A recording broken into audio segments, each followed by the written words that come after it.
Oh, all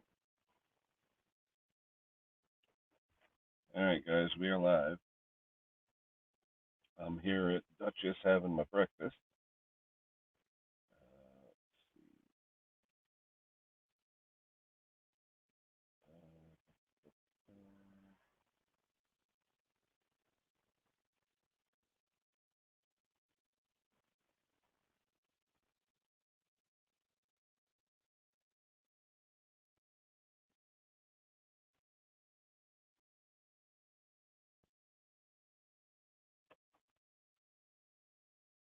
Will is here. Good morning. Simone is here.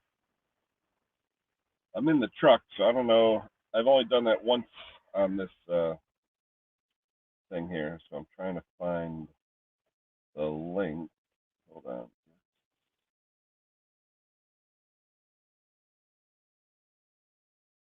Well, we'll see. Hey, Pete. Trick or treat, absolutely. Hey, Chris. Oh wait, Chris is waiting. I gotta put my glasses on. I can't even see. I'm blind as a bat. Oh my god.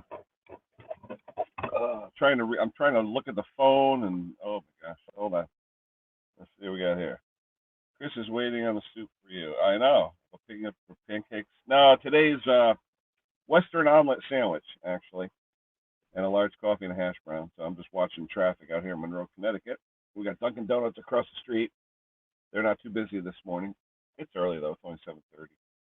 I just have to figure out how to put the link up so I can get people on the stream. Hmm, interesting. Yesterday was terrible. It rained all day. All day. It was a terrible day. It was a crappy day. Ash, how are you, pal? Let's see.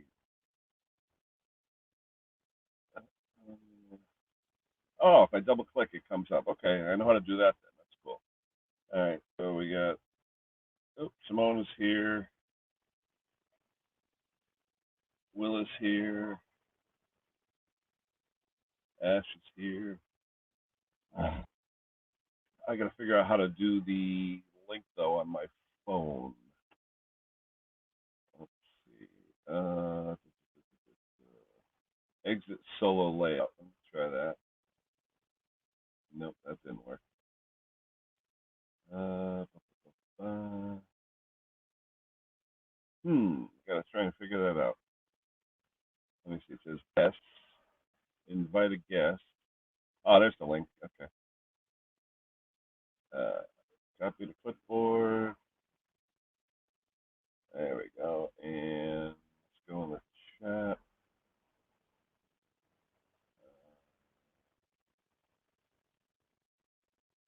How do I go on? Michael Roberts, hello. How do I go in the chat? Uh,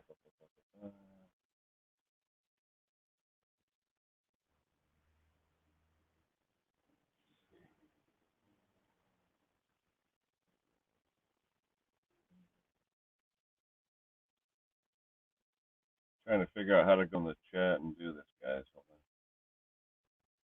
on. How do I put the comment? Invite a guest. Copy to clipboard. All right, I copy it to the clipboard. How do I get on that? How do I get on the banner? Uh, Comments. Tim is here. Hello, Tim. How are you? I gotta try and figure out how I get in the chat. How I can actually post in the chat.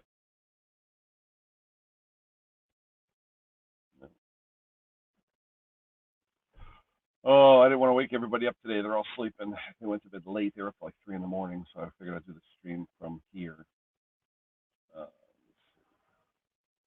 Uh, Post comment. There we go. Post comment.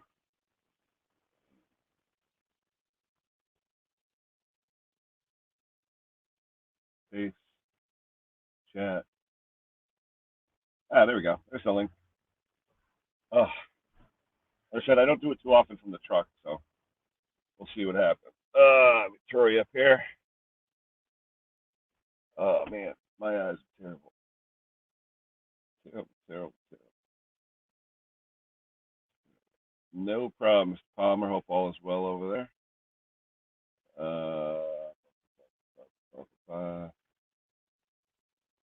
I thought you had my number, Will. Whatever, I'll text you.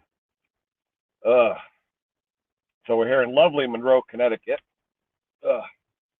And I'm wondering if I'm going to see if anyone tries to come up on here, how I will see that. 13 watching. Let me see. Francis, good morning. Like I said, I put the link out, and I'm trying to figure out how I'm going to see people in the basement on my phone. Let me see. Solo. Nope, that's not it. Oh, we lost somebody.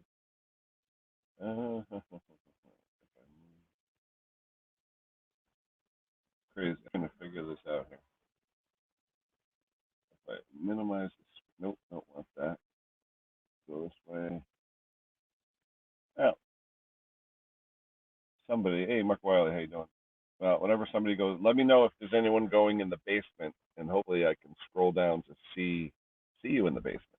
In the meantime, I'm having breakfast, so excuse me, but I have to have coffee because I'm still unconscious. It's late though for me, 7:30. Well, I mean I'm early for the stream, but late for getting up. Mikey Yo-Yo, I can't even read this thing. What we got? Everyone in the chat. Oh, that's right. You got the clock change. So spring ahead, fall back. So 7:30 here, 12:30. It's 11:30 over there in the UK. All right. Yeah, we don't do it till next week. Our clock changes until next week. We're late this year. Usually our clock changes around Halloween or the 1st, but this year it's late. November 7th. I forgot about you guys having the clock change early. I see Luke, Project Man, he put out a couple of videos. He just put out another one. I just saw another one pop up. He hit his 1,000, so go visit Luke. Who else we got here? Like I said, guys, I'm on my phone. I'm at Duchess here in Monroe. I'm having my breakfast sandwich, coffee, hash brown. They did the hash brown right today. Usually they burn them. They're like charcoal.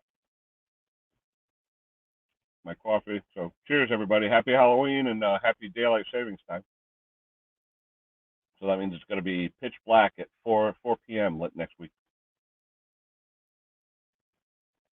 The trees are really changing. I'll show you. You can see across the street. We really got a lot of color going on. The trees are turning yellow and red and bright orange. Best time of year here in New England. Pretty as hell. You even see back there in the background. Right there. You can see the orange trees. Yeah. Got a lot of color here in New England. A lot of color. But anyway, if anyone wants to come up in the chat, feel free. I don't know if I'll be able to see you, but I'll try. I'm still, like I said, I've only done 2 or 3 of these out of the truck. Mikey, let's see what we got here. It's taking me weeks to change clock. I have a friend of mine who refuses to change the clock in his truck. It's always, half the year, it's always wrong. Bit early today. Yeah, I forgot. You guys had daylight savings time, Luke. Hey, Luke, click on the link because scroll up and click on the link. I want to see if I can see the basement because I'm on my phone. I'm actually out having breakfast. So everybody got in late last night. My kids had friends over. They didn't go to bed until 3 in the morning, and they were all sleeping. So when I'm on my stream in the morning, I wake them all up. I don't want to do that. So yeah, Luke, just click on the link and hopefully tell me when you click in the basement, and I want to see how I can see you in the basement. Because I keep forgetting how to use this StreamYard on my phone. It's not the same as a laptop. It's supposed to be a nice day here today. It's supposed to be in the 60s, so we'll see.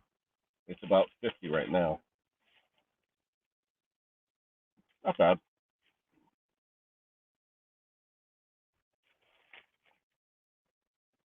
My bed head from last night. Yeah, no problem. Everyone is just saying hello. Take your time. I'm not going anywhere. I'm early anyway.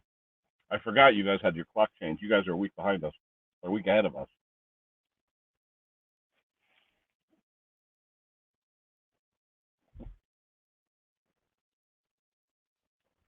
What I could do though, I can use my other phone, my work phone, and I can call up the chat on the work phone, and I could look at you that way. Let me try that. Might be easier on my eyes. Let's see. My channel. Where's my channel? Here we go. There we go. All right. Oh, that's a lot better. All right. I'm looking at you on my other phone in the chat. That's a lot easier. Grass color Palmer.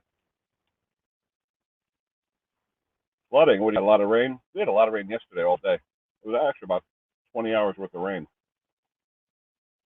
So everyone's saying hello. Colin K. Hey, Colin, how are you? I said, if someone wants to get in the oh wait, hold on. I think I got someone in the basement. Hold on. Let me click on that. And oh, we got Dennis. Hold on. Hey Ken, can you hear me? Yo. Oh yeah, what's going on? I'm on my phone, so I don't know the StreamYard. Crazy on the StreamYard using the phone though. Yeah, it's I can tell you have a little bit of a lag, but not too bad. Oh, okay. What's going on up there? It looks like you wet, dry. It looks like it's breaking finally. So we're oh yeah, yesterday. I see a little bit of blue through the clouds, so sitting outside. Yeah. Well, we still got some decent weather here. It's supposed to be 60s again today. Oh, good. Yeah, it's yeah, yesterday just did more things with the my parents and just did some stuff. Didn't really do much other than I was fooling around with my lathe a little bit. But that's about it. Cool. Hey, do you Michael? I'll have to text you later, but do you guys ever go out where you work? Do you ever go outside for machine work, or do you do everything internally? We do, but the problem is, depending on how we do it, if it's a standard purchase order, you have to be an approved vendor, which is a pain in the butt. But we have other ways to do it using different sources. You know. Why, we'll talk. Yeah, no. Yeah, I mean, I'm always trying to help my company, but we are ITAR certified, so. Yeah. No, I said text me later, whatever. Yeah. But yeah, no, I haven't done much. You probably haven't seen any videos. Really, just been the weather's been crappy. Just been tied up with stuff, and all the little projects that I thought were going to be little turned into longer. And it's just certain things that should have been like a 15-minute job turned into like a 2-hour job, and I wasn't planning on filming, so it spirals and spirals, and all of a sudden your day's gone. You haven't gotten anything done, and you haven't done any video. Yeah, my problem is I'll start taking some video, and like the other day I did that snapper thing, even though it wasn't 11 minutes or something. I did the mulching blade. I think I had 9 different snippets where I film, stop. It takes time. People don't realize even an 11-minute video, it probably took me an hour by the time I did this. It's just a pain in the butt, but it works, you know. I love that game. You love what? You broke out there. The Gator blade, the one I installed on my snapper. I love that. It's for what? Extra mulching? Well, my mother, now that the leaves are coming down, she has a big elm tree in the front and a bunch of other trees, and she gets a lot of leaves. And if I waited till the leaves fell down, I literally have 2 feet of leaves in her yard. It's that many leaves, you know. So what I do now is I just keep with bagger on the rear engine rider. I'll go there twice a week and just suck it up, stuff, keep sucking it up. But the regular snapper blade, the regular blade, doesn't mulch anything, and it fills up that big 5-bushel thing in like a minute and a half. You know. Yep. At least with this, what I did was, I said, let me take the bag off and just shoot the clippings out the back, ride around, just obliterate everything with the mulcher blade, and then pick it up. And someone was telling me it mulches about 8-1, and it's true. Yeah, I only have to empty empty it 20 times. I emptied it like 4 times. So yeah. When I used to use my bagger, I would do the same. I would take the bags off, just buzz around the yard, chop everything up till it's small, then go back and do only, maybe a couple dumps of leaves as opposed to, 5, 6, whatever. Now I basically I blow everything in from the edges and I just use the leaf vac once a weekend, and it takes 10 minutes. It's not a big deal. Mm. I try not to wait to the end because it's too much. Even though it's a confined area, it's a lot. They'll keep falling till Thanksgiving, depending on if we get a freeze or not. Right. Yep. It's the heavy freeze that'll cause them all to fall. Oh yeah. Everyone's saying hello. Oh yeah.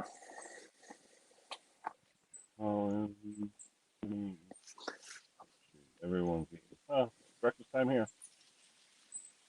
Laura. Oh man, it jumped again. It's a lot more difficult on a phone than it is on a laptop. See, McCarty's here. Hello, Mick. Colin K. Everyone's just saying hello. Dick, my mate. What's going on, my friend? McCarty, Jason, Henry. Oh, hey, Henry. How's it going? Morning, Henry. There's someone else in the basement. Let's see who we got. It is.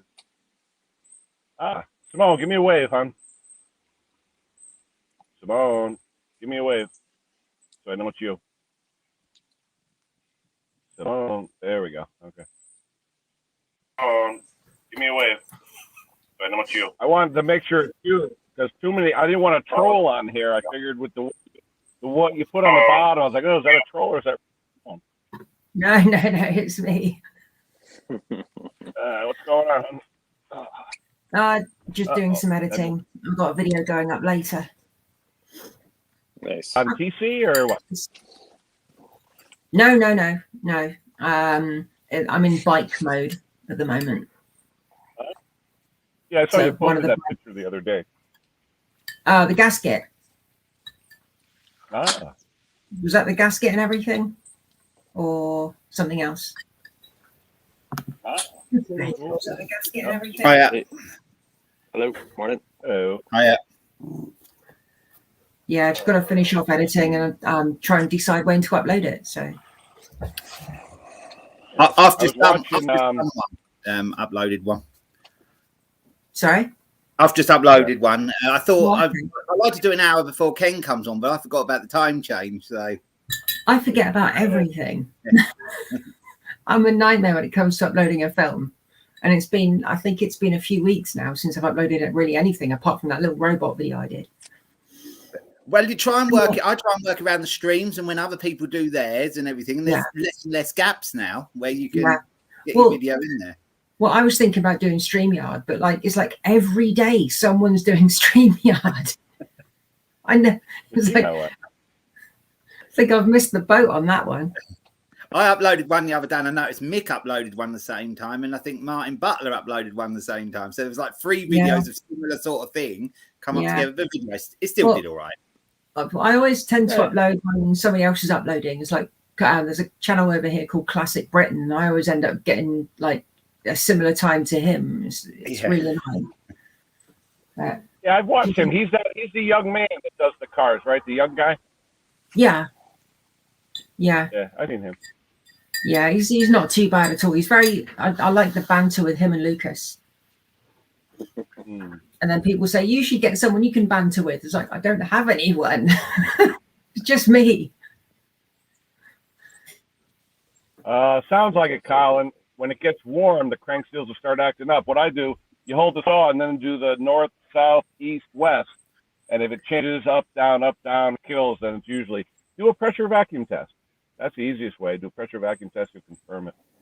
I've just ordered one. I told you, didn't I, Ken? Yeah. Oh, I need a compression kit. I need a compression tester. Yeah, I've just ordered the Mighty Vac thing. I mentioned it to you, didn't I?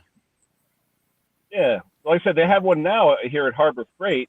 it's only like $40. It's the same as the Mighty Vac as far as what it does, but I like the Mighty Vac quality, so I'll spend more money. I like and to get the buy Mighty quality Vac. tools if I can. Like to buy the quality tools if I can, but I've got plenty. It'll do plenty of work because I've got plenty of 2-stroke machines to check through. So it'll earn money in about a couple of days.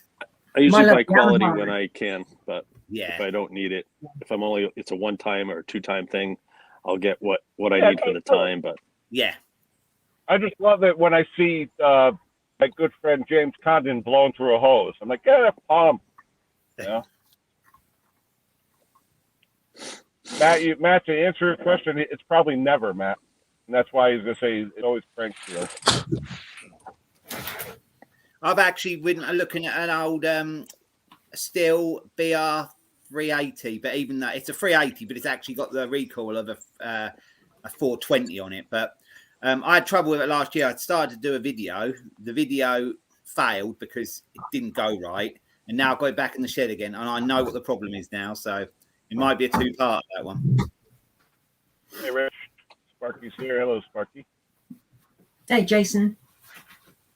But I've got to wait for parts from China. So it'll be a little while now. See, I've got stuff I need to get. I've got parts I need to get from India. But I don't know if they're worth buying or not. A lot of them are junk. Yeah. I think some of my scooter parts have come from India, and they've been okay. They've been quite good quality. Well, the stuff I need is basically mud guards for my little 2-stroke bike. And when they chrome them, it's really, really thin. Oh, yeah. And it rusts very quickly. So it's like, is it really worth me importing that to then get it re-chromed over here? Yeah. Well, actually, I bought a moped wheel, and that come with a little sort of half-inch sort of bit on the rim, which was already rusting. So the rest of the chrome looks okay. I'm just going to sort of put some WD-40 on it just to sort of stop it rusting more. But yeah. I was going to paint the underside because everyone years ago used to paint the underside of mudguards just to protect them. Yeah. Let me interrupt you for one. We got Dr. Olson here, the chainsaw dentist. He wants to comment, I'm sure, on Colin K and his saw. The simple comment I'll offer, good morning, everybody, and happy Halloween. The simple, I'm still in bed. Oh, my God. The simple comment I wanted to make was that if you have a Husky 254, that saw is old enough at this point to warrant a full teardown. So I know lots of people are, doing things like, oh, I'll just rebuild the carburetor. I'll do this. I'll do that, whatever it is. Don't even use any brain power thinking about all the little stuff that you might need to do. Tear it all the way down because it's old enough at this point to certainly justify that. I mean, a 254 is 30 years old. So it's time. And I've seen crank seals at 4 years old be hard. So, and the problem with rubber like that is when they open, it gets hot. Like Ken was saying, they get hot, they open up, and now you got a vac leak. And then you cook your top end. And the 254 is not an easy saw to buy parts for. So if you can tear it all the way down, just go into the project thinking, I'm going to do a teardown on this. You're going to save tons of time getting it torn down, make a parts list, rebuild it, and it makes life so much easier. And you end up with a better product at the end of the day, of course. Yeah. I think people find it daunting, those tearing them right down. But I actually quite enjoy it because But that's why you have me. That's why you have me. I'm telling you. Yeah. Oh, yeah, he has bolt for bolt videos. That's how I learned it. Yeah, I like tearing the 2 strokes down. I think it's quite fun, mate. You've got new bearings in, new seals in, and everything if you do it. Yeah, so you're working from the bottom up, sort of thing. Exactly. You're working from clean. From the bottom up, you did it, and you know that it's all nice and solid, and then you're not dealing with questions. People like, hey, there was on the forum the other day, they had a guy show a chainsaw, like, is this worth $600, $700, whatever it was? I'm like, that looks like it's been ridden hard and put away wet. When's the last time it was rebuilt? And the answer, I don't know. Well, why are you paying $700 for something where you don't actually know? $50 might be too much. Yeah, that's the thing. If you don't know, you didn't do your homework.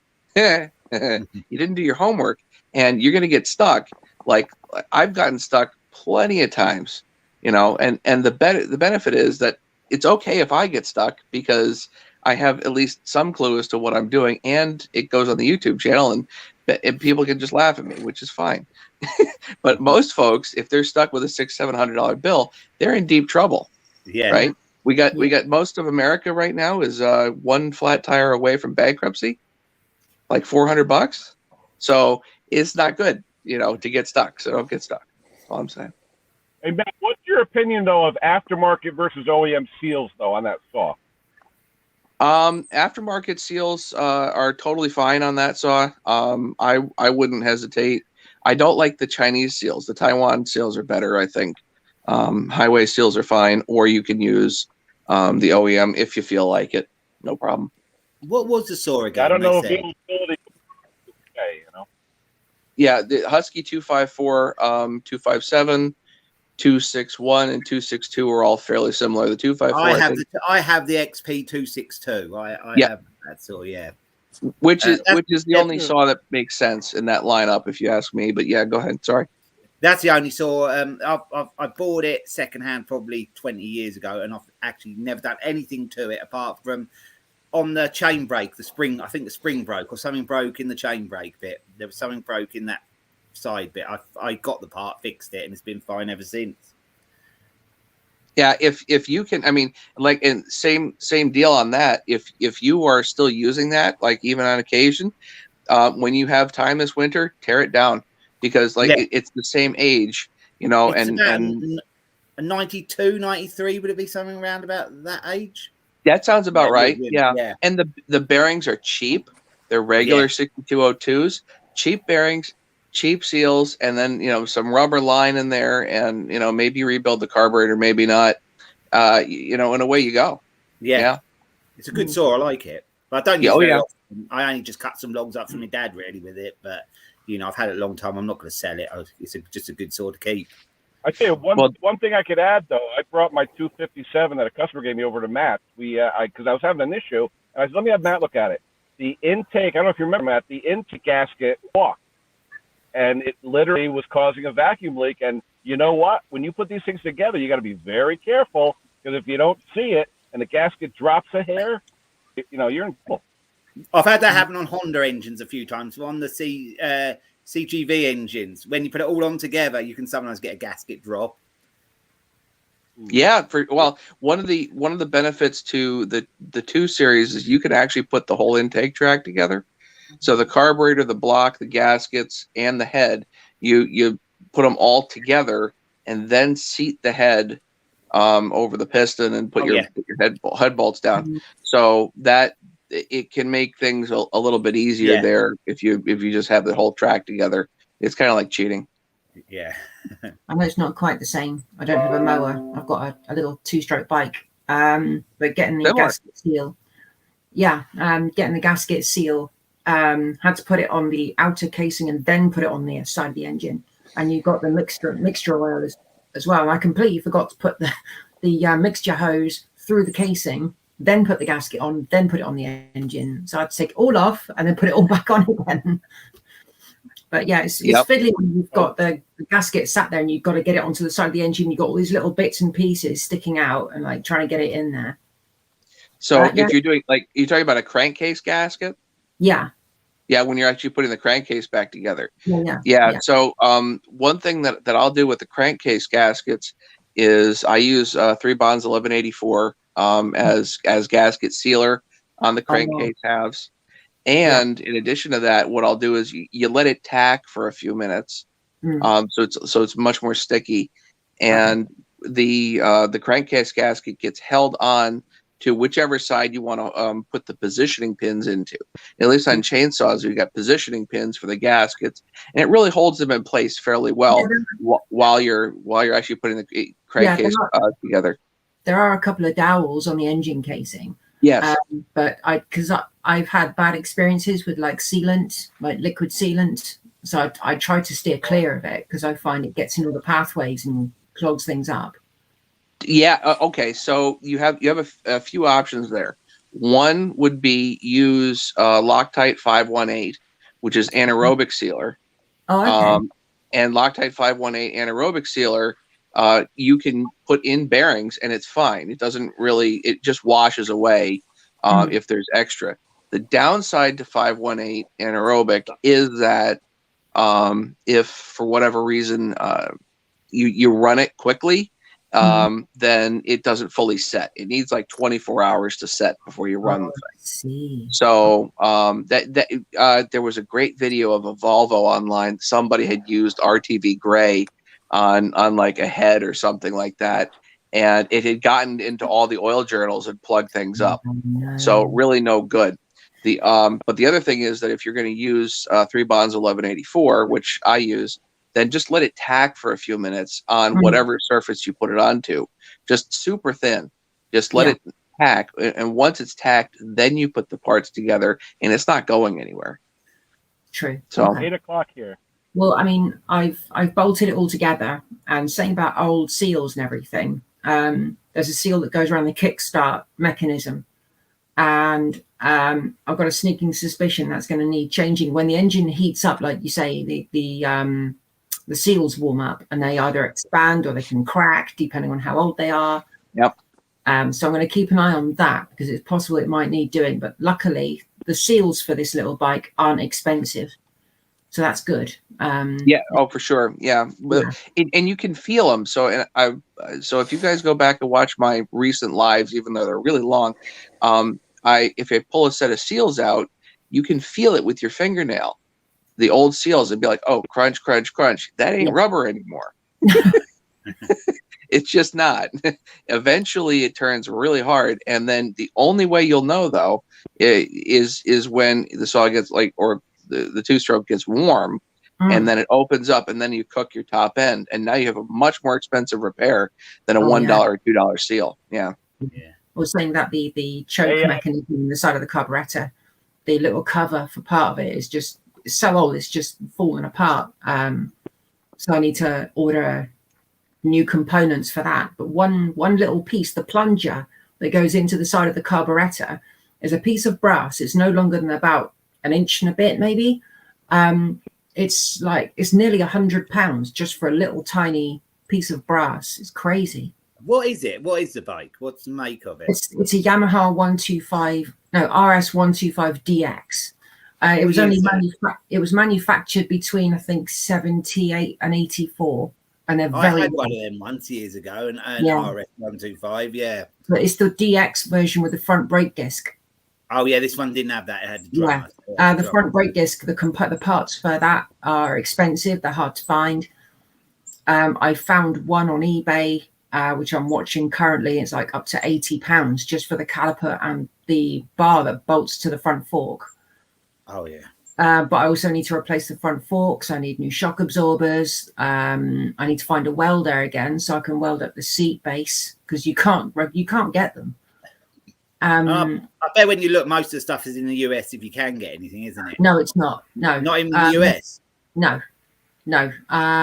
Most of it is in the Middle East, Asia kind of area. Yep. Japan don't have them anymore because they don't make them anymore. No. There is a website. Hey, Matt, excuse me one second. Matt, when you're talking about seals, and Simone, you can hear it too. Matt, when you're doing seals, can you explain a little bit the spring in the back using like a cigarette paper or something like that to make sure you don't peel it or lose the spring? Yeah, actually, sure. So I'll address that real quick. Often the crank itself has a lip on it. And actually, Terrell Fixes All has done a number of videos where he actually puts a seal in, and the seal itself prolapses. So the seal, the rubber on it kind of peels back on a lip, and then the spring that actually holds the seal tight pops out, but you can't see it. You can't see it. The only way that you know that it pops out is if you do a vacuum test before you actually start the chainsaw. So the way to ensure that you do not do, and I've done a number of videos on this, but the way to ensure that you do not prolapse that seal is to use what I call the Coke can trick. They actually, a piece of Coca-Cola aluminum can, whatever, helps guide the seal down over that lip so that it expands slowly and it doesn't actually tend to prolapse. And I've never had an issue using that. But in addition to that, Husqvarna actually makes. What? Do you oil the can too? When you wrap the can around, you put a little oil on it. Add some oil. Yeah, you can put grease on there, oil, whatever you want. But if you put oil on it, and you're using sealants otherwise, let's say on the outside of the seal, I like to use 518. So I don't want to mix, two things easily. But you put a tiny bit of grease on the inside of the seal or the inside of the outside of the Coke can, and then it does move down easier, and it's against the crank. But yeah, the Husqvarna makes the Coke can trick effectively. They have seal installing tools that are just little sleeves that really nicely which I use. They're like $5 a piece. They're really cheap, and they've been hugely helpful on the saws. They've got 2 different sizes, and that's pretty much the only size cranks that I use or bearings that I use is those sizes. You can buy them from Husqvarna easy, can you? From the dealer, yeah. I did my 2 live videos yesterday. We're putting crankcases together and seals in. So I end up giving the part numbers out for those seal installers. Yeah. But you can see what the idea is with the seal installer or the Coke can is just to get the seal as you're tapping it in. You have to get that seal over the lip, and the seal wants to prolapse. And I had that on my scooter when I was trying to put the crank in the seal, but because of how it was, I could actually, because of how it goes on the side and the piece bolts on the side, I could actually see what it was doing, and it was trying to push that spring off every time. So every time.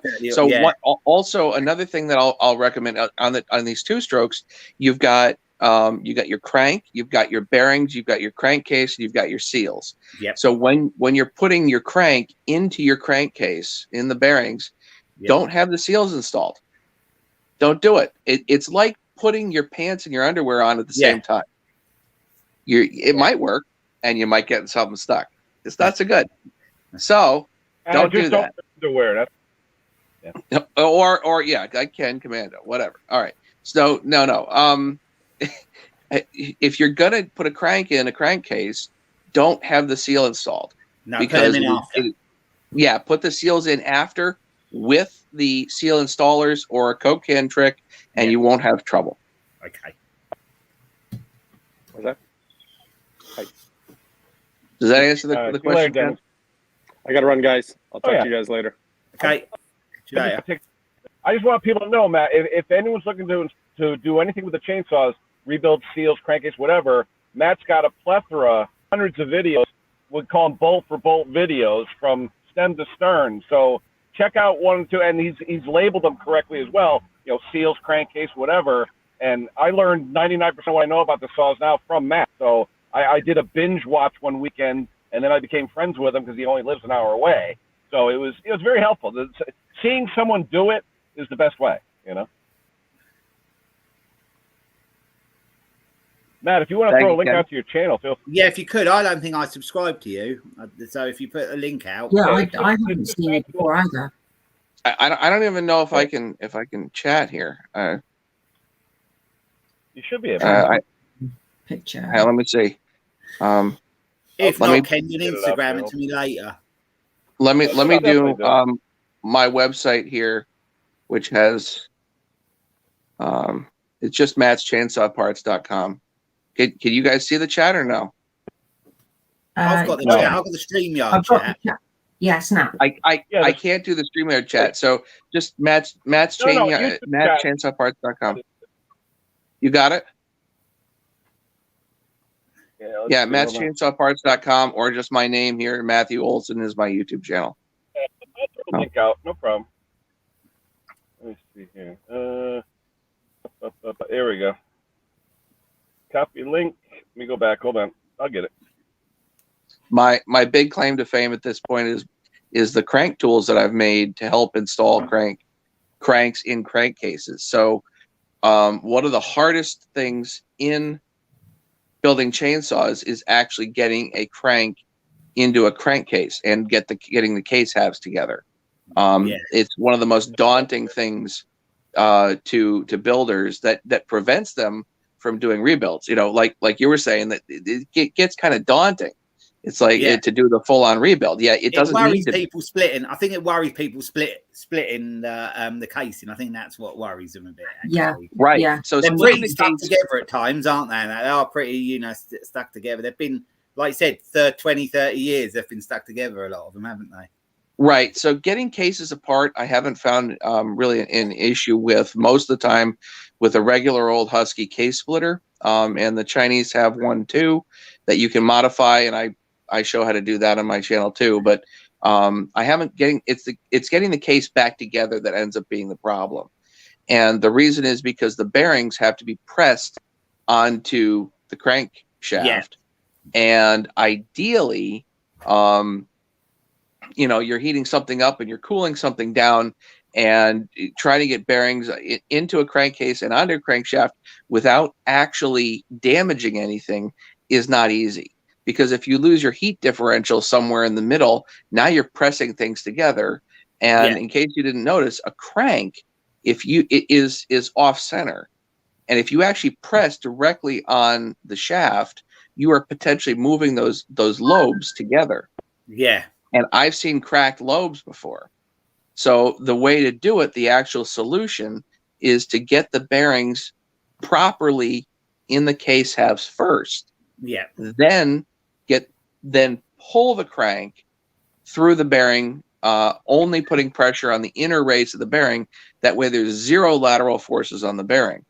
And my tooling that I've invented does exactly that. And it does it almost universally. So almost for all even if you had the right size threaded rod, you could do it on a Yamaha 125. I mean, if those are the type of bearings that are on there, I don't know if they're roller bearings or if they're the pressed on ones. So most of the bearings I do are pressed onto crankshafts. Yeah. So you have to pull the crank through the bearing. But I've got the tool set to do it. Yeah. And you made the tools, yeah? Yeah. Oh, yeah. Well, I have a guy at a machine shop make them for me nowadays.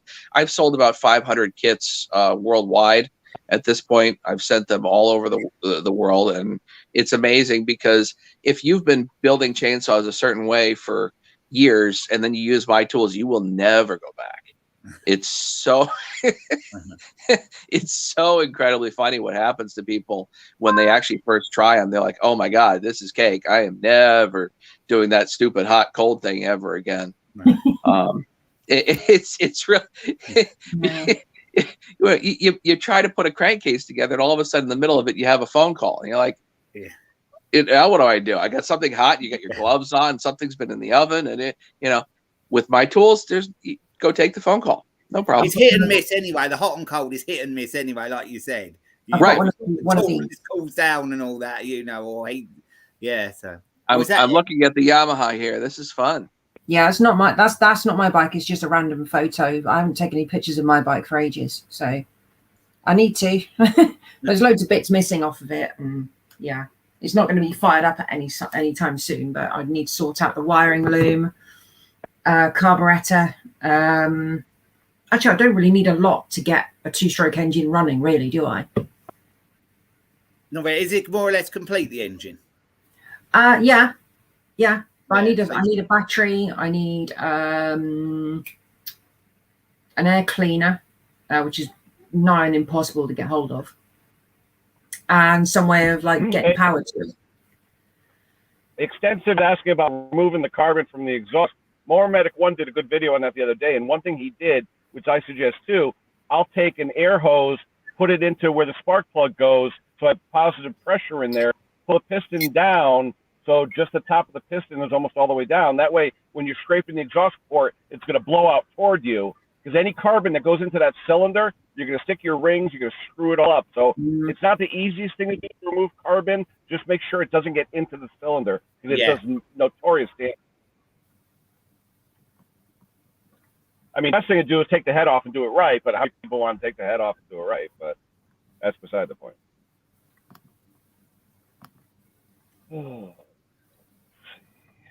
Judge important, do it right, yeah. Well, the head on mine, it was. But so many people take apart their equipment. So there's ways to do it. Like I said, watch more Medic One's video. I'll see if I can find the link for it. I'll post it. Okay. I've had more headaches trying to do stuff without tearing it down than you can possibly imagine. And when you do the full teardown on anything, it just makes life so much easier because everything gets clean, and then you know that it's back together the way that you want it back together with Loctite or whatever it is. Yeah. You've been in there, you've done it from scratch, haven't you? And built it back up, To be honest, that would probably be the best option for me. But I know when my friend owned it years ago, he bought the bike from a breaker's yard, a proper bike breakers. And the guy in there, he said, look, don't ride it. It's got a cracked piston. Ooh. So what did he do? Got on the bike, fired it up, tried riding it home. He got, I think, 1/4 of a mile. The thing locked up. It wouldn't go anywhere. So he managed to get it back into neutral, and he had to push it 3.5 miles so he could get home. It was like uphill, downhill, uphill. And he paid to get the cylinder replaced, cylinder and bore done, sorry. So it's been bored out from 125 to 175. And you can't bore it out any more than that. So, I mean, it's a brand new piston in there, I think. And it's never seen fuel. It's never been fired up. But that was, oh God, you're talking 2008, I think that happened. Yes, Mikey Yo-Yo. It's rather a rare bike, and I want to get it fixed up because my friend's no longer with us. So it could be a tribute bike? Kinda, yeah. I called him Buddy, as you may have seen from the posts on my channel. Because Keith was a huge fan of Buddy Holly, 1950s music, Big Bopper, you know, Richie Valens, you name it. And I named the bike Buddy, as in like a memory of Keith, really. And he was my best friend, so you know, and he died in horrible circumstances. So yeah. Sorry, Simone. How long have you had it? How long have I had it? I've owned it, I think, since I think it was about 2009. Oh yeah, so you've had it quite a long time, yeah. Oh God, yeah. And I paid the princely price, £25. Bargain. Yeah. When he had the bike, all he wanted to do was ride it, because he wasn't mechanically minded in any shape or form. He couldn't put a chair together without it falling apart. He was rather clumsy guy, but he was funny. He was he was a good friend. We used to play video games together a lot. Yeah. I mean, back in the 90s, we'd spend all night playing Tomb Raider, you know, when we were young, you know, and it was a good laugh. It really was. But you know, he is quite missed. You know, he was a bit. How can I can't really describe it very well, but he wasn't the brightest of the bunch, but he was a good guy. Well, I'm going to say happy Halloween and good morning to everybody. And I'm out. I got to go spend it with my family. But good seeing everybody, and we'll talk to you guys soon. I've just subbed your channel, so I'll give it a look. Yeah, appreciate it. Okay, later. Take it easy, Matt. Just on the link, Donnie Boy 73 was the one who had the carbon, so I'll post that in there. Hold on. Oh, the new comments. I missed those. Are you so you can get the us positioned any different, Ken, or are you struggling? Very strange. Hang on. We're in a waiting room. Not wrong way. There we go. Move the laptop a bit. Did I see Ali Mechanical's name?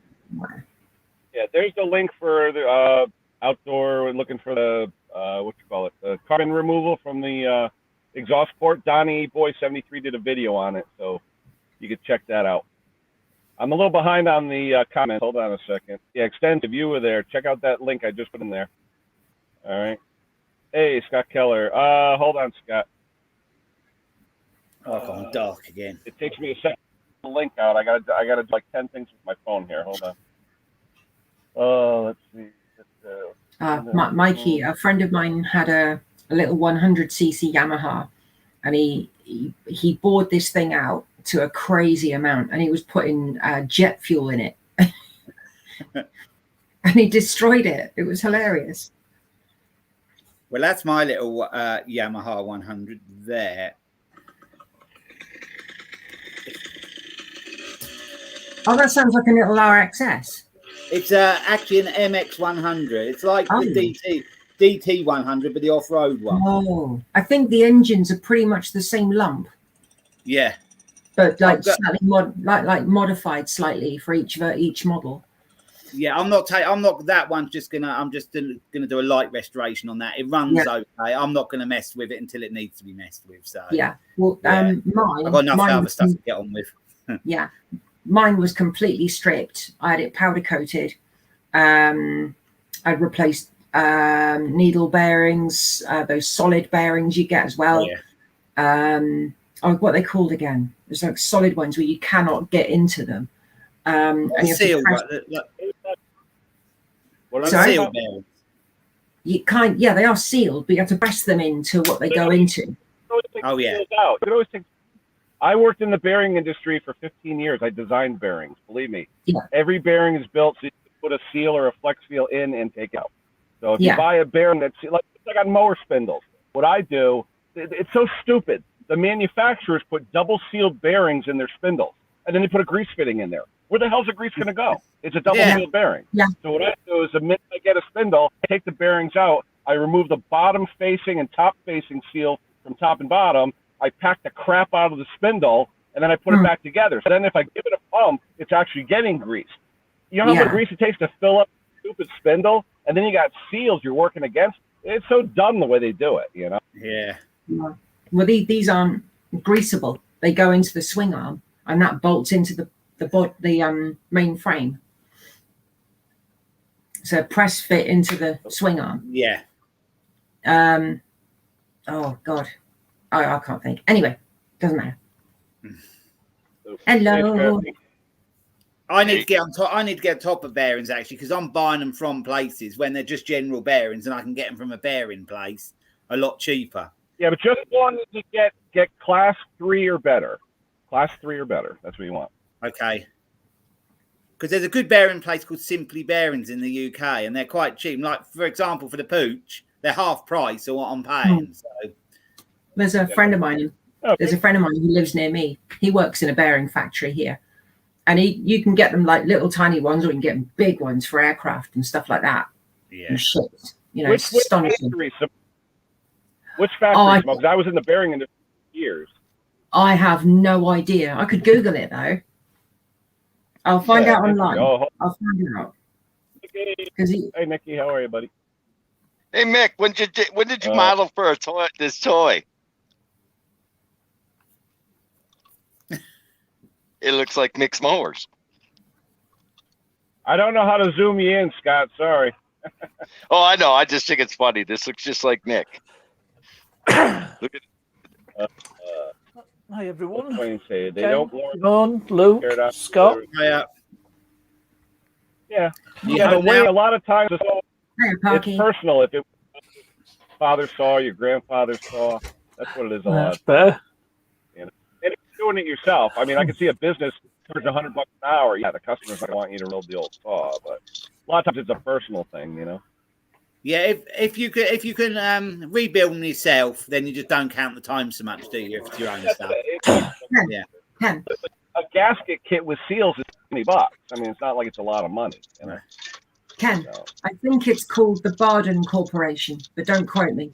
I worked for Barden. I worked for Barden. Barden has a UK subsidiary. Absolutely, I worked for Barden from 83 to 95, I worked for Barden Company. But Barden got bought in 1990. They got bought the day before I got married.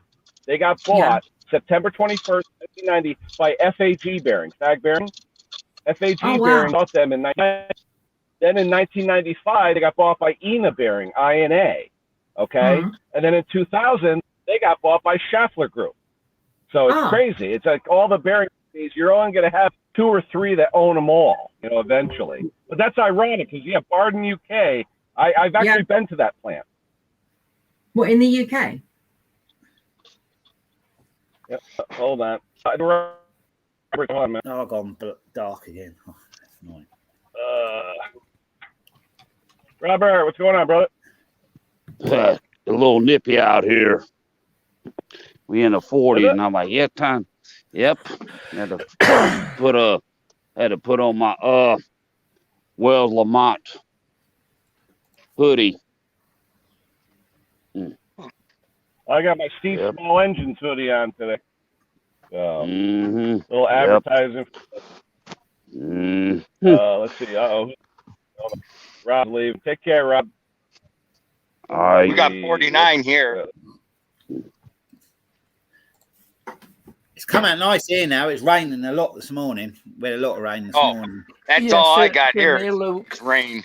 You had a lot of rain, did you? Yeah. Oh, we've had a lot here as well. But it's lovely and sunny outside today. It's clear now. Yeah, you can see behind me. Get back in reality. Oh, you're back home now, yeah? Oh, yeah. I was home yesterday. I was so glad to get a nice day yesterday to work on the bike. In time for Raphael's live. Yeah, I missed Raphael. I was out with some friends. Simone, is Barden over there? Are they still in, was it Fareham? No, that's, no. Fareham, I think. Hang on. No, Plymouth. Okay, that's right. Yeah, Plymouth. Okay, that's right. Yep. Yeah. Yeah, Plimbridge Road. They're on Plimbridge Road, I believe. Yeah. Did you ever go there? I've been there. I was there in the 90s. Yeah, I had to go there for business time. Because most of the small instrument type bearings that go in like a space shuttle, stuff like that, the real tiny ones are UK. But they do make all different sizes as well. Remember, Barden, for those that don't know, Barden was formed during World War II. All right, Barden was formed out of 2 words. Okay, Carl Norden and another guy named Barth. So they took BAR from Barth and DEN from Carl Norden and formed Barden. And the company was formed to make a precision bearing precise enough to create the Norden bomb sight to bomb Germany during World War II. So that's how Barden was formed. They didn't have a precise enough bearing for the bomb sight to get accuracy to bomb Hiroshima and all that. So the bomb sight was created, hence Barden was created. How many times have you been to the UK, Ken? You just once, Germany a couple times when they got bought. When we got bought by a German FAG, and then we got bought by Mannesmann Rexroth. And I was over there for Rexroth in Schweinfurt. So they're doing some business too. Oh yeah. So the bearing industry is crazy, but it's funny. The company that invented the ball bearing is actually FAG Bearing, Fag Bearing. They invented the lapping tower in order to make the lapping tower. I don't know if you guys know how balls are made. Okay, you have the little molds that make the little balls, but you have the parting lines on the side, so they're all rough. And they put them in lapping towers with lapping compound, and they go. By the time they get to the bottom, they're round and they're fairly smooth. And then they lap with discs, with compound, and they keep lapping them and lapping them and lapping them until they're perfectly smooth. So pretty cool. As you Nikki commented, so that's the bike. Is that Pinky? No, this is Buddy. Later, Rob. Pinky needs a video, but I haven't got what I need for it right now. So I've got to wait. I keep starting on things and needing parts, so then that video goes to the side, then starting something else. Yeah. I might need parts for that. And then eventually I fix one with having to wait for parts for a couple of days, and I get Pinky was only supposed to take a year or 2 at most. Pinky has been in bits now since 2015. And that's when I started being serious about making YouTube videos. Well, listen to this. When I was 19, I was helping my dad restore his MGB GT. Yeah. I'm 45 now, and we still haven't done any more on it. So it's 26 years, and we haven't done any more on it. What does it need? You're the same age as me. What does it need done? Well, Yeah. basically, a lot of the front end was done. It needs a bit of welding on the back end, and it needs the wheel arch and some because the sill. Someone had put a replacement sill on it, and they'd done the sill wrong. It's not right with the door. How the door is sort of sticks out about half an inch. Have you watched an MG's Born where Mark Evans restores an MGB Roadster? I've seen a few, but I'm not sure whether it's that one. Time out. Let me answer this question for me.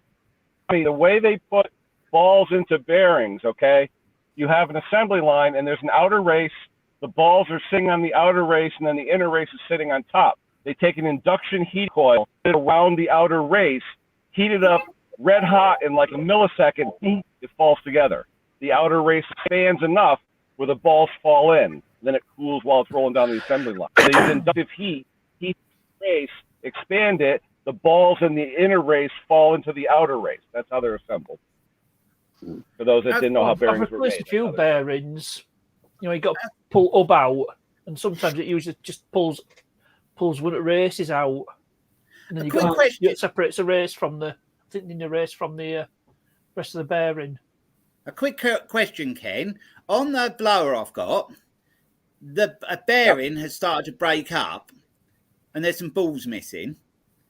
But there's plastic in the engine. Do they run in plastic? Would any of them balls run in plastic in the bearing?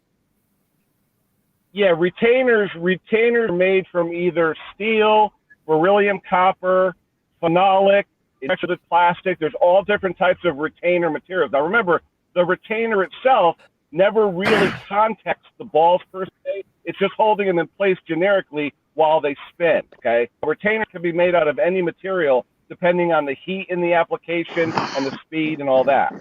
So that could be where this plastic in the engine has come from the bearing breaking up. Oh yeah, the bearing retainers. Oh, absolutely. If you have a plastic retainer, Timken used plastic a lot in tapered roller bearings for cars and trucks years ago, and they had problems with the plastic breaking down because of the grease. So yeah. You got to watch sometimes. Because I don't know where the 5 balls that have gone missing have gone. They've gone. I don't know where they've gone, but there will be a video coming up on that sooner or later. Mm-hmm. But I know what's wrong with it now. I'm just waiting for parts. It's turned into a lesson on bearings. Actually, it's quite interesting, really. Because how many things have bearings what you don't even think about? Oh, so many in mind. So many things. Yep. And sometimes I'm not sure if I've got my bearings, you know. Same here.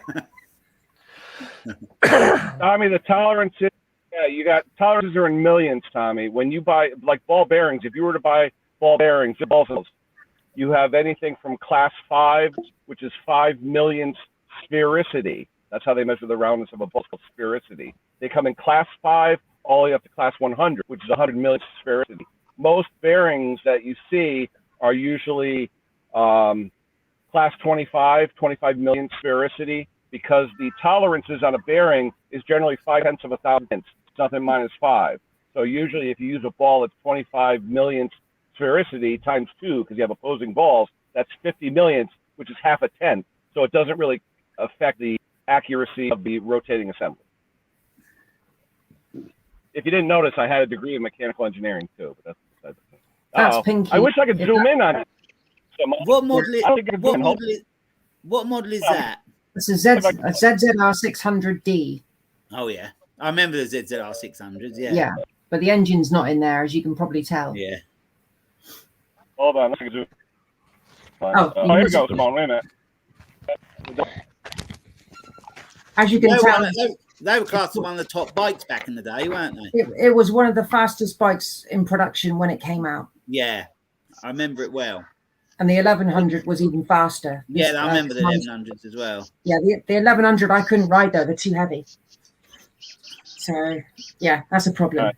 I gotta get. Simone, do you want to show anything else while I'm on solo later? How to get it back? I hate using my phone for this stuff, but not that I can find right now. I guess I didn't want to wake up the kids. Hold on, I'll put you back. Hold on. Boom. No, nothing mechanical at the moment. No, you're all good. Go away. Get the camera off me. I hate being big for too long. Okay, we're back. Yeah, using the phone is a pain in the butt. Yeah. I've tried to do it on iPad before and phone from work, but I don't do the multi-screen if I do that. It's just me. I just do it because I'd get in a muddle. Yeah, you can make yourself upside down, Ken, and freak everybody out. Just turn the whole phone upside down and say I'm standing on my head. Hang on. It won't work. You've got to fake that you've crashed your car and you're upside down. Yep, there you go. Yeah, but Mikey, SKF... No, it don't work with virtual green screen. SKF... There you go, back in reality. Or go like this sideways. Yeah. Now we get headbutt. Boom. There you are, Mr. Briggs. Look at that. Who's that? Vin Diesel in it. Oh, we had Bob on here. Hi, Bob. Have a good Halloween, Bob. It was Mick's birthday cake. I gotta see where the heck I am in the chat. And the standard material, yeah, AI 5100 is bearing steel, and bearings are also made out of 440C stainless. And for those that don't know, 400 series stainless is magnetic. Only 300 series stainless is non-magnetic. So if you have 440C or something in the 400 stainless, it is magnetic. There's carbon in it. Let's see, Jeanette, hello everybody. All right, everyone's saying hello to Jeanette. Let's see, what do we got? Tommy. Yeah, tolerance definitely minute. Usually 0.5 of a thousand, plus or minus 0.5 of bearing. Usually all bearings are like that. But you know what's funny though, guys? When you talk about bearings, every bearing in the world, 99.99% of the bearings are metric. There is no such thing as an inch bearing. It's either a 25.4 millimeter bearing. It's not 1 inch. It's metric. Usually because bearings were made metrically. I mean, they were never made U.S. So just about everything's metric. Well, most of the world is metric anyway. We're pretty much metricated. Metricated. Mikey, the ZZR 1100 was a fast bike. Well, still is a fast bike. Yeah, even to this day they are. Yeah, aren't they? Yeah, very fast bike. Yep. Yeah, slow cooling metal and mica. That's an old trick. We used to do that years ago. Mica's a good insulator. What was the fastest bike I've ridden? I didn't know we were getting so technical today. I think the fastest bike I've ridden was a Yamaha FJ 1200. That thing was quick. Seriously quick. Who's that? Briggs? Not me. Briggs? I don't have mute. I don't know what the hell it is. Who's beeping? Not me. I'm here. I'm not beeping. No, I don't think it's me. Is your phone running out of battery, Ken? I don't think so. I'll plug it in, but I don't think it ever beeps when I'm out of battery. Oh. Tea bags. Somebody's beeping. Hold on. How much do you think that? It's definitely on the stream because when I turn my volume down, Very good choice. Hold on, let me try and use some. I like Yorkshire tea. Yeah, I do. I think it's the best one. Oh God, yes, so much flavour. I've not actually tried it, so I need to rectify that. Hold on. No, it's not a good thing for a Yorkshireman to admit, but there you go. No, it's not. Harkness. No. What is that noise? I'll just check. I haven't got my YouTube thingy up, but I'm sure I haven't. No, I only got it on there. Ah, you know what it was? I figured it out. It was me. You know what it was? I've had my head the whole time. Oh. So wait, let me see my truck start. I gotta get my Bluetooth out. Hold on. I got my Chinese hooker here. Hold on. Wait a minute. Saying about the ZZR, I had my bike on a rolling I call road. it my Chinese hooker. They tested it and it did 0 to 60 in 5.5 seconds. I gotta get myself. Really? Okay, to connect. You have now connected. Pushes me. Yeah, grease is no good for my job. I've got that. Wow. That thing was driving me nuts. How much? I didn't realize I never had my truck where I had the lights on. Now my lights have been on now for an hour. So actually, in 60 minutes, my truck beeps. I never saw that. Hold on, wait. Let me zoom in. Hold on, Luke. Wait a minute. Yes. How much? How much do you think that made at auction the other day? Ooh. It's not mine. I wish it had been mine. 60s Vespa. It's a Lambretta TV. Oh, sorry, I think it's TV. 60s. It's 60s. That's the right plate. Yeah, TV 200. This is 1964. Yeah. How much do you reckon that made at auction the other day? For Lambretta. Needs renovation, obviously. 10K. I'll say 5,000. I'm saying 10. More. Seriously? Yeah. Oh my god. That's split camper's price, is that 30,000? That made 20,000 before the auction fees. My god. I wish it had been mine. I don't know what was special about it. There must have been something, I would imagine, unless someone's just got more money than sense. That's well, it may be like it may have splitting money that. It may have been in storage, maybe really low mileage. Well, the person had had it since 1971, apparently. So he had it when he was about 7 years old. He's had it in a shed ever since. This was down near Reading Way, I think. And then he decided, he pushed out of the shed, rusty everywhere, and the chrome is all rusty and everything, and he put it in the auction and it made 20 grand. That's crazy. It is. I can't say. This stupid stuff, but what they get. Yeah, Aaron in the comments. Yeah, 20,000 it made. It was. He put it on the Lambretta forum because I've got a Lambretta, but it isn't that model, unfortunately. Otherwise, I'd sell it for 20,000. Yeah.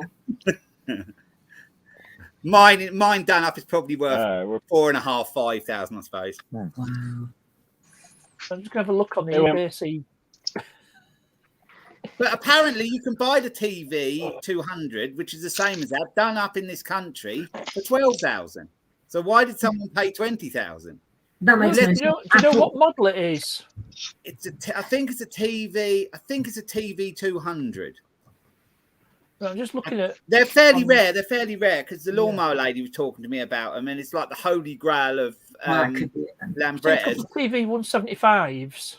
Yeah, I think the 200 are a bit rarer. I think that's about the biggest scooter they actually made, the biggest engine scooter Lambretta made. There's nothing. Most expensive one is a TV 175 Series 3. What did that make? And it's on auction. It's up at just over £14,000. Yeah, they are the better one. 2 days to go.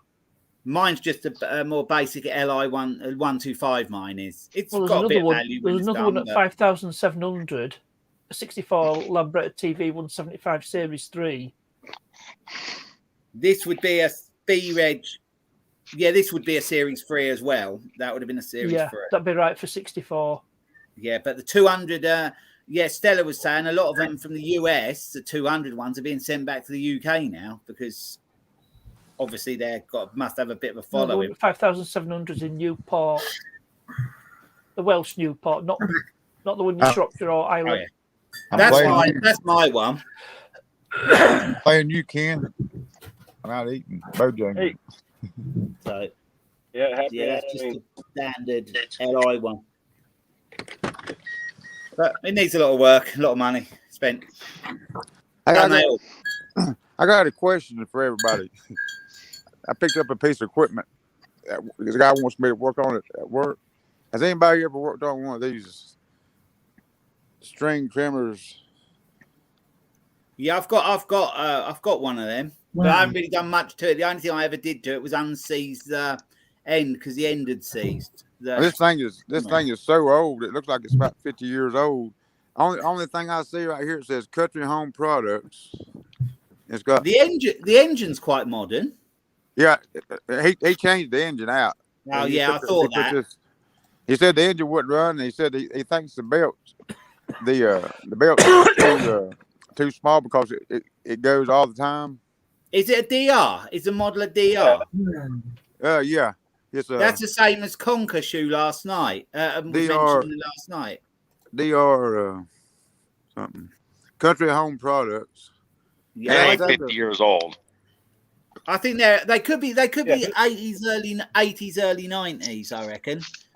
They have Tecumseh on all the I was Briggs on just them. saying 50 years old. It's old. It's getting on. That's 20. That's probably 25 years old. Yeah, I was just saying. I mean, it's old, but I mean, how can you get? Can you still get parts, or can you like a? I think you can, but yeah, I think you can. I did look. I've got one stored in my garage, but that's got a Briggs engine on it. But some, like the one Conker mentioned last night, his has got a Tecumseh on it.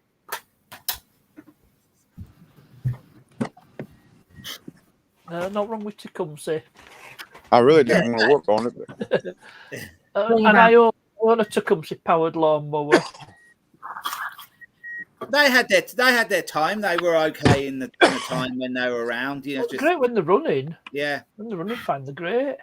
I never liked it. The exhaust was near to the carburetor manifold. It was all too. I like it when a lawnmower engine's got the exhaust one side and the carburetor the other. Like cross flow. Yeah, it's so much easier to work on them. I have to look back through my videos. I've had a few Tecumseh ones. Actually, I've thrown a lot of engines, which I wish I hadn't done now because the parts are probably worth a few bob. But hey, William, that is DR. That is DR Products because DR used to be called Country Home Products, so it is DR. Okay. If there's a model number on it, just if you look up Country Home Products and the model number, you should get a parts list where you can find out what that belt should be. So I can get an IPL. Yeah. Is a deck of the thing aluminium? Yeah. Yeah, it's a better one. That's a better one because I've got a DR one that's a bit newer, and that's a steel deck, like a pressed steel deck. So yeah, I got one in bits, and I got one that's together still. I did start a video, I think, years ago, but I took a photo so I knew where the belts went because there's quite a menagerie of how it all goes round underneath. I'll ask you something else. I've never seen one of these. I've seen one kind of like it, but it's got this right here, which don't have no cable on it. I don't know if you can see it. Then it's got this right here. What's this right here for? Is that like a self-propelled? I can't see. Move over a bit. Hold on, let me make you bigger. Hold on. Get in there. Hold on. Okay. Hold on. I think is that to do with the height adjuster. I don't know. I don't see how it could. Because the wheels adjust up and down on them at the back, so then you can. I think there's a bit of a height adjustment on them. I can't remember. Mine. Well, show it again. I didn't see it. What are you looking at? That this bar right in the middle. No cable at all. It's the this right here. The mower, the trimmer, starting bail, and then the levers for your traction. No. Oh wait, that's exactly what Conker has. Yeah, it is. It's exactly the same. Yeah. I've got one the same. I thought it was, but so I've never seen one of these with this right here. I've seen one of the mowers, but I've never had the one with the. William? Can you go around the back so we have a back view of it? Yeah, the top bail is for the engine. The levers to engage the belt to engage trimmer. Yeah. Oh, okay. I didn't know. That's what. The pulley. Okay. Yeah, I'd forgot. Yep. Mine's got that on it, but mine has got the mag wheels on, like the plastic wheels, and not the spoke. Mine's got the plastic mag wheels on it, rather than the spoke ones. I have one of those in my basement too, but it's a Craftsman branded one. Hater did one over here, branded and Hater, and they're just like the molded steel deck, like the split steel deck ones. Yep. They're good for like little pond where you're going around the edge. Yeah. I have a question, guys. I don't know if any of you can answer. Anyone in the chat, even as well. I've got the sump for the ZZR 600. In here is an oil way, and it comes out here into your pipes to then go to the engine for cooling. Now this here screws into it, okay, and you've got a bearing that goes in there, a spring, a C-clip, and a washer. Yeah, now, that's the pressure. Something to do with that, yeah. Well, when I took this apart to clean this and put a new gasket on, that was like a year or so ago. Now, if I get this close enough to the camera, can someone tell me if they think that crud on there is a broken down plastic seal? Because I really don't remember. Or would it be a fiber seal? Sorry? What are you talking on the thread? It looks like thread.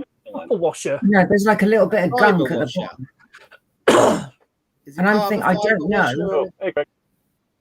There was more. Yeah, it looks like thread seal. Oh, yeah, or it could be thread seal. Because it was all the way around and it went crystallized. Yeah, the only problem is it's a straight thread with the O-ring for seal, correct? Yeah, it went all crystallized. And then I couldn't remember if it was a plastic washer or not. Yeah, it was probably just a thread seal. Okay. All right. Thank you. I'm thinking, would you seal it with a copper washer? No, there was no copper on there at all. This little washer here goes in the top of it, on top of the spring. I don't suppose it'd hurt putting a fiber washer or a copper washer on it, would it? When you put it back you've got the bearing drops into the top like that, so then you can see it from the side. Then it's a pressure relief.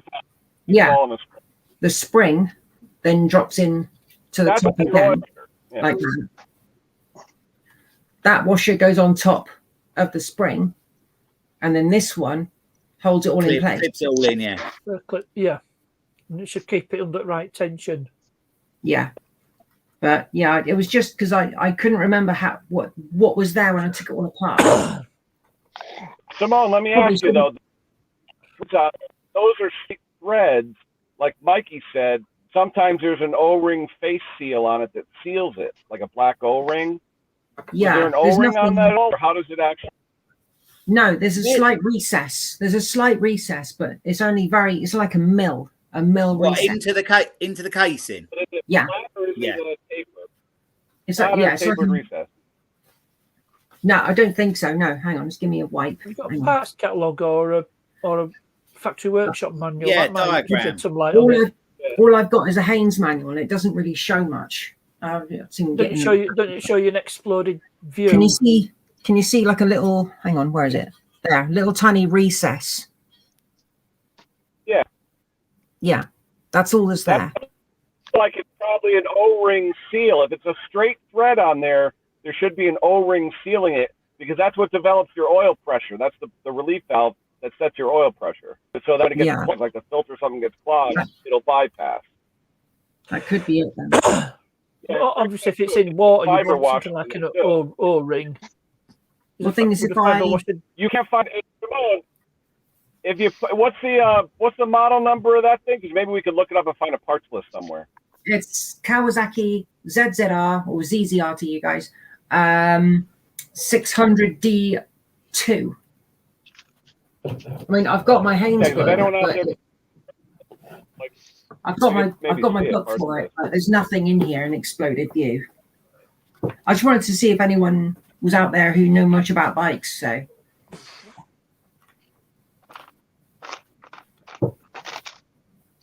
Yeah, maybe an actual factory parts catalogue would help. Well, the thing is, you don't get microfiche, do you? Not really. Microfiche were really useful. I had some parts catalogues on microfiche. In fact, I got one set scanned and converted to PDF. Yeah, because it looks like there's something there to seal against, whether it be an O-ring or. Yeah. Yeah, somebody did send me a PDF, and it was full of microfiche for the little Yamaha, but they couldn't get it for this. I'm just going to have a look, see what I can find. But the thing is, if I bolt it all back together again and something's wrong, it's going to be a bugger to get it all apart again.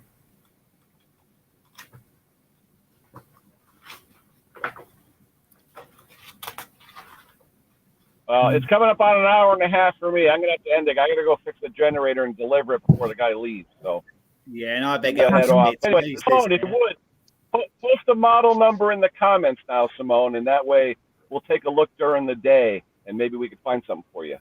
Okay, cool. Yeah, you know me. I'm just doing a Google search at the moment, see if I can find anything. I had a quick look. There is a parts list, so you might be able to work it out by the parts list. Yeah. I've done that loads of times. There's a good one for Honda engines, so I usually go on there to find out for mowers and that. I think in the States, in the States, I think it was known as, hang on, it's written on here actually, ZX 600. Well, isn't that a Ninja? Isn't that a Ninja, technically? Yeah, in the States, it was known as a ZX.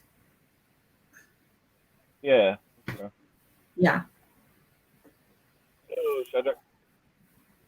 All right, let me go, guys. All right, everybody look I'll see you later. We'll come back to the chat because I think Conquer's on later. Top Conquer, I think, is going on at either 7:30 or 8 o'clock your time. He probably just started at 7:30. Brothers Lee's going to be 2 hours before. Yeah. All right. Definitely a freak. All right, let me go. Let me just. All right, let me get out of here. All right, guys. Thanks for showing up. I appreciate everybody's phone. See you. Luke. Yeah. Scott, Park Nest, and whoever's in the corner there. I think it's William. Anyway, all right, we'll talk to you later, everybody. Now, how do I end the stream on my phone? You just hit leave.